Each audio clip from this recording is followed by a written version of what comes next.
In HVAC, rods for soldering and brazing are classified based on the percentage of silver content in the rod. They are 0% silver alloy, 5% silver alloy, and 15% silver alloy.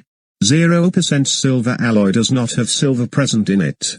This alloy is used for brazing. Silver alloy can be expensive depending on how much silver is in the filler metal.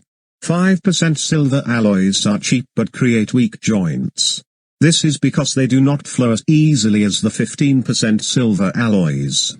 15% silver alloys contain the maximum amount of silver.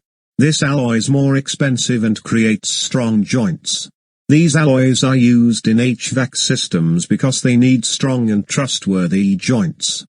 Filler metals are used to permanently combine pieces of metal. They are melted into a joint and cooled. They come in various shapes and sizes and have their own advantages and disadvantages.